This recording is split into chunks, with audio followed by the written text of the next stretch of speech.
আমরা দু একটা ভিডিও দেখেছিলাম যেখানে আমরা দেখেছিলাম বাংলাদেশের কিছু জায়গার মধ্যে কোনটা ভালো বা কোনটা বেশি উন্নত তার উপরে ভিডিও। তো আজকে ঠিক দেশের মধ্যে দেখবো। দেশের মধ্যে বলতে দুই দেশ, শ্রীলঙ্কা আর বাংলাদেশ। শ্রীলঙ্কা আর বাংলাদেশের মধ্যে কোনটা ভালো? হ্যাঁ, ভালো মানে হচ্ছে কোনটা বেশি উন্নত। আচ্ছা, হ্যাঁ, সব দিক দিয়ে কোনটা উন্নত, মানে বাংলাদেশ আর শ্রীলঙ্কার মধ্যে কোন দেশটা বেশি উন্নত, বেশি উন্নত সেরকম ভিডিও।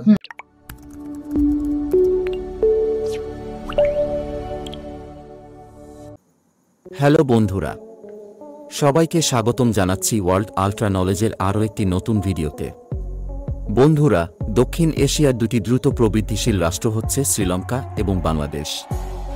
শ্রীলঙ্কা দেশটি স্বাধীনতা লাভ করে 1948 সালে এবং অন্যদিকে বাংলাদেশ স্বাধীনতা লাভ করে 1971 সালে।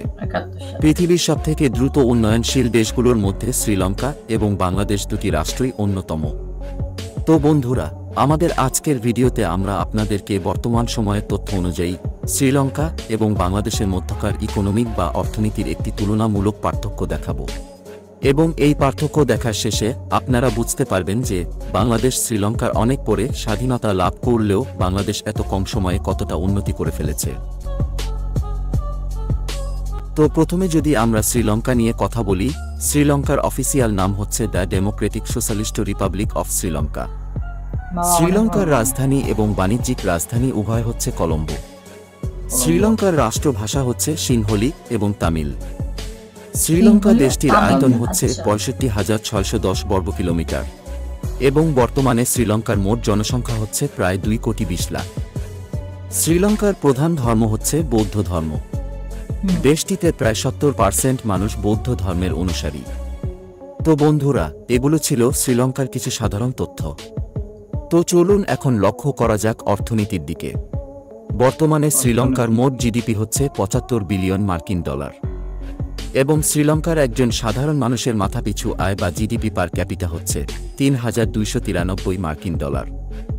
জিডিপি পার ক্যাপিটা আয়ের র্যাঙ্কিংয়ে শ্রীলঙ্কা বিশ্বের ১৩৩ নম্বর অবস্থানে রয়েছে। শ্রীলঙ্কার মুদ্রার নাম হচ্ছে শ্রীলঙ্কান রুপি। বিশ্ব সামরিক র্যাঙ্কিংয়ে শ্রীলঙ্কা রয়েছে ৭৫ নম্বর স্থানে। শ্রীলঙ্কা দেশটির অন্যান্য বড় শহরগুলো হচ্ছে দেহিওয়ালা, মর্তুয়া, ক্যান্ডি ইত্যাদি। তো বন্ধুরা, এগুলো ছিল শ্রীলঙ্কার ইনফরমেশন। তো এখন চলে যাওয়া যাক বাংলাদেশের ইনফরমেশনে। বাংলাদেশের অফিসিয়াল নাম হচ্ছে পিপলস রিপাবলিক অফ বাংলাদেশ। বাংলাদেশের রাজধানী হচ্ছে ঢাকা এবং বাণিজ্যিক রাজধানী হচ্ছে চট্টগ্রাম। বাংলাদেশের রাষ্ট্রভাষা হচ্ছে বাংলা। বাংলাদেশের মোট আয়তন হচ্ছে ১,৪৮,৪৬০ বর্গ কিলোমিটার। বর্তমানে বাংলাদেশের মোট জনসংখ্যা হচ্ছে প্রায় ১৭,২৯,০০,০০০ লাখ। বাংলাদেশের প্রধান ধর্ম হচ্ছে ইসলাম ধর্ম।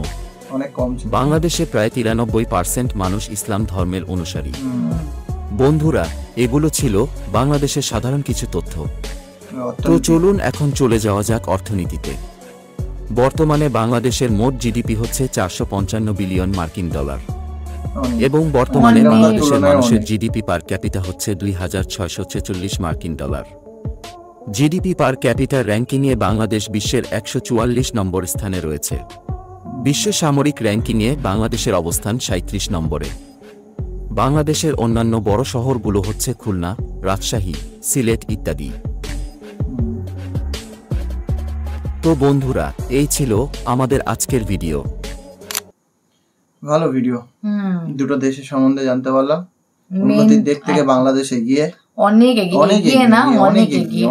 নর্মালি তো যে কোনো দেশেরই জিডিপির ওপরেই তাদের দেশের উন্নত কি উন্নত না সেটাই ডিসাইডেড হয়। তো সেখানে বাংলাদেশের জিডিপি যেখানে ৪৫০০ ওপরে, সেখানে ওখানে হচ্ছে মাত্র ৭০ না ৭৬ না কত সামথিং ছিল। তো অনেকটাই আবার মানে কি বলবো, আয়তনের দিক থেকে, লোক সংখ্যার দিক থেকে, সব দিক থেকে বাংলাদেশ অনেকটাই বড়, অনেকটাই এগিয়ে আছে শ্রীলঙ্কার থেকে।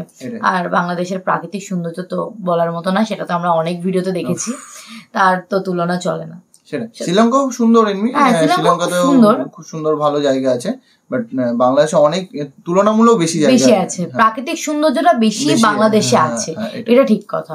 কারণ সব থেকে বড় জিনিস কক্সবাজার, সমুদ্র সৈকত, তারপরে সুন্দরবনের অনেকটা অংশ আছে বাংলাদেশে। এছাড়াও তো সিলেট অনেক জায়গা আছে, রাজশাহী সিলেট ঘোরার মতন বহুত জায়গা আছে। তো যাই হোক, ভিডিওটা কেমন লাগলো কমেন্ট বক্সে জানিয়ে তো ভুলো না।